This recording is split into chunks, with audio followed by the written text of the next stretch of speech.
Hello everyone, welcome to VK Architects Gate Architecture tutorials. In this series of videos, I will be covering the numerical part of Gate Architecture 2021. So theory part I will be concentrating later on other videos because theory most of them can just read and remember few things, but the numerical parts are really very efficient and really required for getting good ranks. Okay. So the topics that I will be covering in the numerical part are this. I have classified into 19 topics. Okay, some of them are very easy, like runoff, contour, FSI, CPM, PERT. Many of them are a little bit lengthier, like estimation, acoustics, lighting. So please note down these 19 topics and go through the headings. So the benefits of GATE architecture exam is that one can get into PG courses in prime institutions like IITs and NITs, and they will be offering you a monthly stipend of 12,400 rupees, which means you are doing your PG program for free. Okay. So there are also other benefits like you get placed in government companies like ISRO and all, and also the state public commission exams which are there. Most of the questions are taken from GATE exam only. So once you study for GATE, you are covering your entire architecture thing. Okay, it also tests your UG level knowledge. So first topic I will be starting is with estimation. Okay, in question paper, as you have looked the previous GATE exam question papers, most of the estimation questions will be based on determining the concrete quantity, steel quantity, number of bricks, or the amount of area of plastering to be done, or the volume of sand to be excavated. So these are some of the basic examples of how the questions will come. Okay, so I will be starting from concrete. So in this series I will also be covering the major theory part which are related to the numericals. Like if I am taking lectures for concrete, then I'll also be covering the cement part or the sand part. So basic components theory I will also be covering that. So in this, first let's talk about concrete. Concrete is mainly made from cement and steel. So reinforced cement is basically known as concrete. So the basic material is cement, and the basic components of cement is lime, silica, alumina, and you can remember this by a code word known as Lisa. So other basic components are gypsum, ferric oxide, magnesia, sulfur and alkalis. In this gypsum is known as a major retarder. Now what is retarder? Retarder is any substance that delays the setting time of concrete. Setting time means when the water is added to the concrete takes some time to set itself. Okay. In order to delay that time, in order to take more longer time to set, gypsum is added. Okay, so that's the meaning of an retarder. So gypsum is a commonly used retarder. So opposite to retarder is accelerator. Okay, most of the accelerators are used to quickly to set the concrete more quickly. Okay, now let's look at the advanced components of cement. Advanced components of cement include four major compounds that are C3S, C3S, C2S, C3A and C4AF. Okay, these four are also known as Burgess compounds. Okay, now let's start with tricalcium silicate, that is C3S. C3S is the best cementing material. It usually is added up to 40%. It hydrates rapidly. It is accountable for early hardness and strength, and heat of hydration is 500 joules per gram. So C3S, whenever the quantity of C3S in a cement is high, the cement will carry high initial strength. Okay, and it will hydrate rapidly, which means water will react rapidly with the cement. So heat of hydration is 500 joules per gram. Heat of hydration is nothing but the amount of heat energy which is exhaled by the cement when water is added. So formation of cement is an exothermic reaction. Exothermic reaction means it emits heat energy. Okay, so opposite to exothermic energy is endothermic reaction, which absorbs the heat energy. Now the second component is dicalcium silicate, which is C2S. It is also known as B light. C3S is known as A light, C2S is known as B light. It is normally added up to 32%. Now this C2S is completely opposite to C3S. C3S hardens rapidly, but C2S hardens very slowly. C3S is responsible for high initial strength, and C2S is responsible for the ultimate strength, high ultimate strength, strength at the after the formation of cement. Okay, it has very low heat of hydration, which is just 260 joules per gram. Okay, now the third major compound is tricalcium aluminate. It is also known as C light. Okay, it is normally up to 10.5%. Tricalcium aluminate is the first substance to react with water. Okay, it's the first major component to react with water. That's why it is responsible for flash set. It sets quickly. Okay, and the heat of hydration for this C3A is 865 joules per gram. Fourth component is C4AF. It's tetracalcium. It's tetracalcium aluminoferrite, not tricalcium. It's tetracalcium. Okay, so it constitutes about 9%, and the overall heat of hydration is 420 joules per gram. So C4AF is a component which has least value. It is the poorest cementing value material. Okay, so cement consists of C3S, C2S, C3A, C4AF. Okay, also known as Bauge's compounds.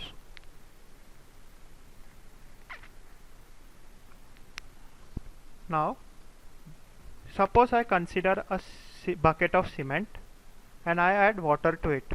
So ultimately I will get cement paste. Okay, suppose I consider 1 meter cube of cement.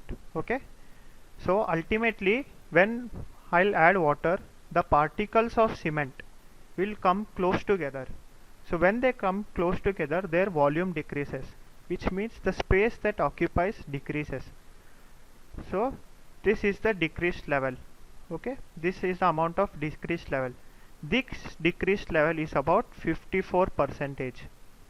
Okay, so wet volume, see, when I add water it becomes the wet volume. So wet volume is almost 54% less than the dry volume of cement. Okay, so now if I consider this one as 1 meter cube, okay, so this cement will be 54% more than the 1 meter cube. So ultimately it will be 1.54 meter cube. Okay, so this is that magic factor 1.54. When you have to convert wet volume into dry volume, you have to multiply the component by 1.54. Okay, and one bag of cement consists of 50 kg, which occupies about 0.0347 meter cube of space, and density of cement is 1440 kilogram per meter cube. Now let's look at the basic examples where we will calculate the amount of cement, sand and aggregate. Now everyone knows the ratios of concrete that we use, like M20, 25, 30. In India there are 7 basic ratios used from 20 to 50. 20, 25, 30, 35, 40, 45 and 50. Okay, so M20's ratio is 1:1.5:3, which means 1 part of cement, 1.5 parts of sand and 3 parts of aggregate together mixed, that is 5.5 parts will constitute of 1 meter cube of cement. Okay, so wet volume consider 1 meter cube. When wet volume is 1 meter cube, which means dry volume will be 1.54. It increases by 54%. Now let's look at some common density of materials. Cement's density is generally 1440 kilogram per meter cube. Aggregates is somewhere between this range, but I generally consider it as 1475 or 1500. Okay, and coarse aggregates density is in between this range 1450 up till 1500. We can also take as 1550 in some cases. Okay, in question if they are looking for an exact answer, then the densities will be given in question, or in gate you might also have noted there are range of answers like from 1 to 1.9. So any value which you take in this density will come in between that range. Okay, so you need not worry about the densities which you account. And the density of steel is 7850 kilogram per meter cube. Remember, volume we are generally densities is in meter cube. Okay, now let's consider M15 concrete whose ratio is 1:2:4.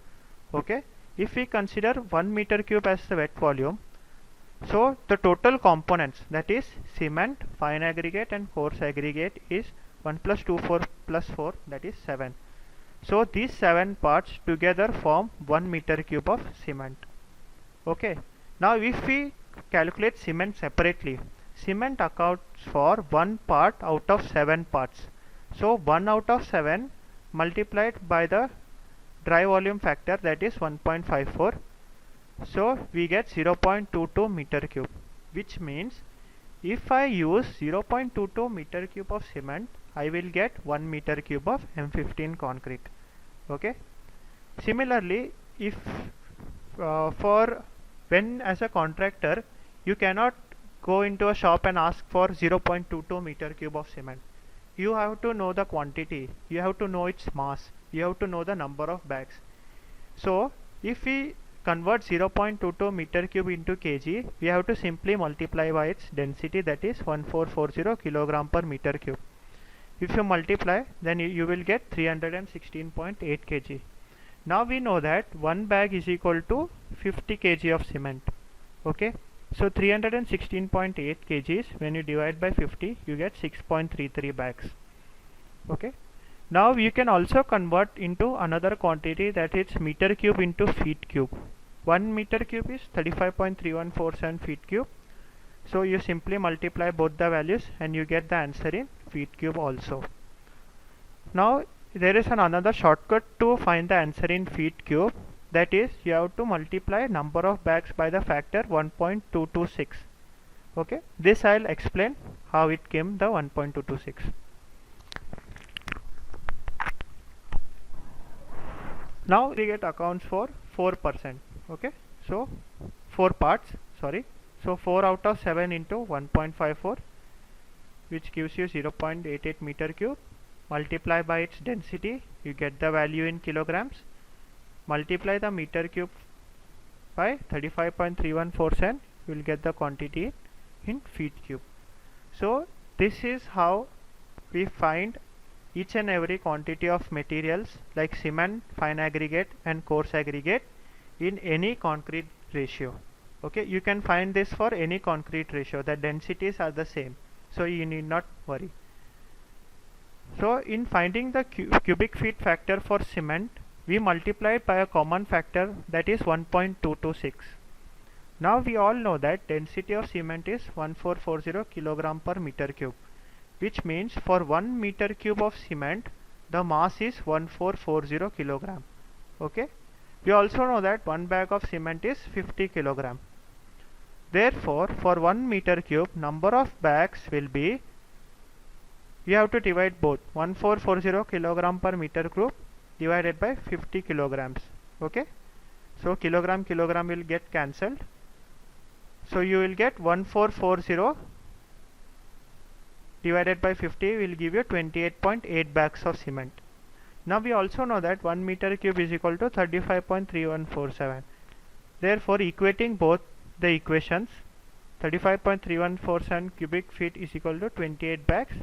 So you will get 1 bag is equal to 1.226 feet cube, which means 1 bag of cement occupies a space of 1.226 cubic feet. So these are the basic quantities which you can find for any concrete given ratio. Now these are some basic tests which are done for concrete. Okay, first one is the slump test in order to determine its workability. there is a factor known as water cement ratio. Okay, when water ratio increases, the strength of the concrete decreases. Okay, when water ratio decreases, strength of the concrete increases. So it is inversely proportional to the strength. Okay, water cement ratio is inversely proportional to strength. Therefore, in order to increase workability, we increase water, which means in order to